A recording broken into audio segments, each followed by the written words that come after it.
Randfontein is the latest school in this country where alleged racial tensions have quite literally boiled over. Yesterday, Gauteng Education MEC Panyaza Lesufi visited the institution after a fight between learners that took place on Friday. The MEC has promised swift investigations by the South African Human Rights Commission and other disciplinary action against those who are found guilty of actually stoking these tensions. But what's the actually driving racially motivated tensions within South African schools so many years into our democracy? Let's bring in our guest. SADTU Secretariat Officer Xolani Fakude joins us this morning. Also with us is Foundation for Education and Social Justice Director Hendrick Makaneta. To both our guests, thanks very much indeed for your time. It's lovely to have you both on the program. Hendrick, if I'm able to start with you, I mean, this is an ancient old question asked time and time again, but perhaps it's worth starting there. Do you feel that issues to do with racism have been given enough time and space to be ventilated within our schools? Not at all. Not at all. You will recall that racism only ended formally in 1994 with the adoption of when the president was inaugurated, when the new government of national unity was formed. And of course, it was a structural racism which was embedded in our laws. Apartheid was legal. And even though it has been removed from the documents, the after effects are still felt. I feel that it has not been addressed. You'll recall that former President Nelson Mandela did start the project of nation building with a view to create a united, non-racial, non-sexist and democratic society which can be prosperous.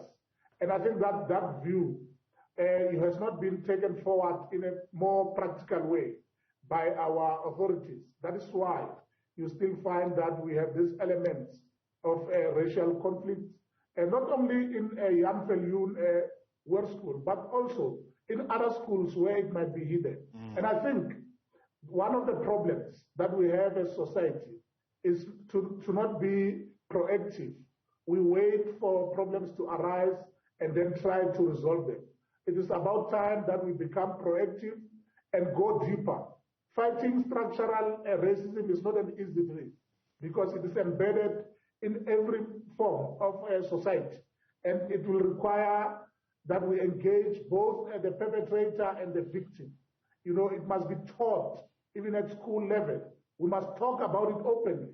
Our learners must be able to discuss how bad racism can be. It must be taught even in school level. It must be form part and parcel of the curriculum so that at some point we can be able to defeat it. Yeah.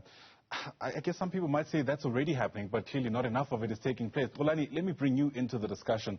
Depending on your perspective, there are South Africans who believe that these issues are more pronounced in hoërskools and laerskools. Is that a fair assessment? Well, first let me greet you, and let me greet my good colleague, Mr. Makaneta, as well. Look, we also believe, as a matter of fact, that what we are seeing in the hoërskools, or rather the one that I was speaking about specifically right now, is really just the tip of the iceberg. What we are saying is that indeed racism and other forms of exclusion do remain a particular a hallmark of some of our schools. And yes, the trend might be seeming to be a bit more pronounced within the hoërskools and the laerskools, etc. But what we believe, Ayanda, is that really what happens in our schools is a mere reflection of all of us as a society. We always say that the school is a microcosm of society, which therefore means that we all have got an obligation to work together in a very proactive manner. I like what Dr. Margaret was saying. We need to work in a proactive manner. We need to be deliberate about how we approach issues around racism and other forms of exclusion. But then also, let us take this opportunity, Venayanda, to say that this then gives us a space collectively as well to start discussing the role of education in transforming our society. By saying that, we are also referring to what we call curriculum transformation. We need a curriculum that will ensure that our children and our young minds are taught the correct values, the correct ethics, so that they can know that excluding another person or mistreating another person on the basis of other race, gender, social status, etc., just cannot be correct. It cannot help us to move forward as a country. So we're also calling on, with the MEC yesterday spoke about how they will be engaging the HSRC to come and investigate the matter. We are hoping, Ayana, that this particular investigation actually will not just focus on only that one particular school. We are saying that we need to have an approach that will help give us a picture, a national picture of where really we are, because we run the risk of sweeping some of these issues under the carpet with the hope that they are going to deal with themselves organically. What is important is that we must be deliberate about how we deal with racism. Otherwise, we condemn all forms of racism. The SGP must also work very hard. The communities must work very hard to unite that particular schooling community. Xolani, let me stay with you. What is concerning, of course, about what took place yesterday at Jan Viljoen and perhaps the situation in many other institutions is the fact that it is the teachers that are accused at being at the forefront of perpetuating these injustices, whatever form they take, violence, racism, you name it. But the question I'm always left with is, surely there are other teachers who are witnessing this. What are they saying? How much accountability can actually take place among teachers as a start before we speak about institutional reforms? Well, as a matter of fact, you are raising something which has already been raised as a concern. We don't believe really that it is the main defining characteristics of how racism gets driven within our public institutions. That is why we are calling also for involved parent, or rather increased parental involvement. That is why we're calling for the leadership of the SGPs and even the departmental officials. On our side, as a union, we make sure that we proactively always engage our members such that they can see themselves as agents of transformation in the school. Actually, to be frank with you, we see the classroom as the site of struggle, the site of a different struggle. That is a struggle for a South Africa that needs to transform from its very, very horrific history. And perhaps what we are seeing right now is just some of the symptoms of a discussion that we've not been having openly and consistently enough. You would have heard Bob Makaneta here saying that, sometimes we wait for incidents to happen. We do not have to wait for incidents to happen. That is why, as a union, we even have got our campaign called the I Am a School Fan campaign, which is really about mobilizing multiple stakeholders within the system so that we can all play our decisive role towards dealing with some of these issues decisively. Yeah.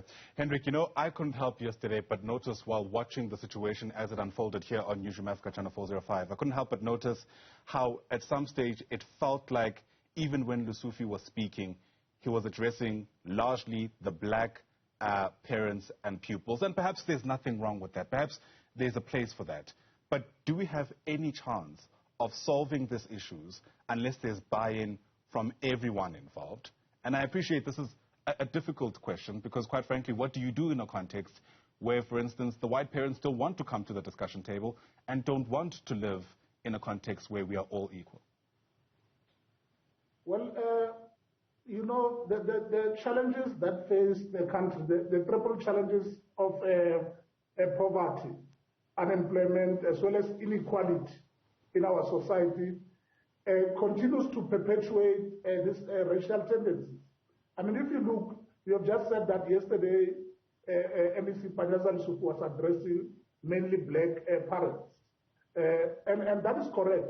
You actually see this trend even when we celebrate, for instance, Freedom Day on the 27th of April. You find that the majority of people who attend such gatherings are black people. And why is that the case? It is simply because freedom that we had in 1994, even though it is meant to be freedom for all, but it is actually freedom for black people, because white people have always been free. They have always had the resources. And even today, they still have the resources. The economy is still in white hands. And that is why racism, continues to be perpetrated against the poor black child who finds himself or herself at school level.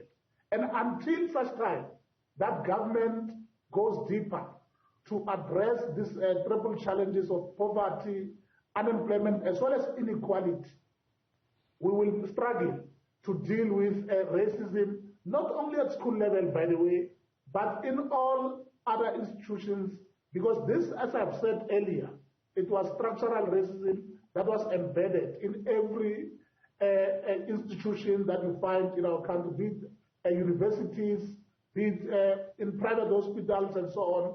Our brothers and sisters continue to be subjected to all forms of racism.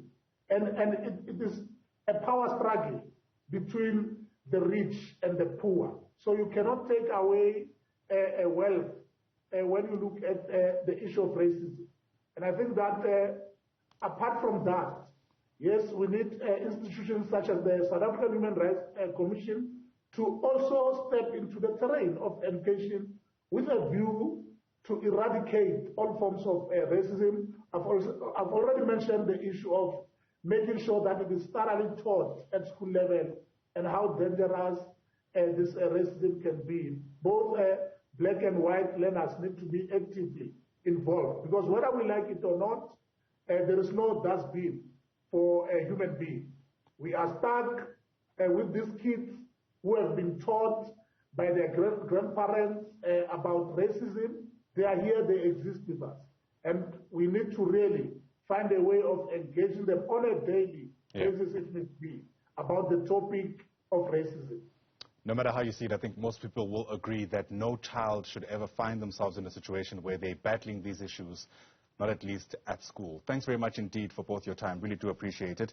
Hendrick Makaneta is the director for the Foundation for Social and for Education and Social Justice, I beg your pardon. Xolani Fakude joining us there as SADTU's Secretariat Officer. Once again to both of you, thanks very much indeed.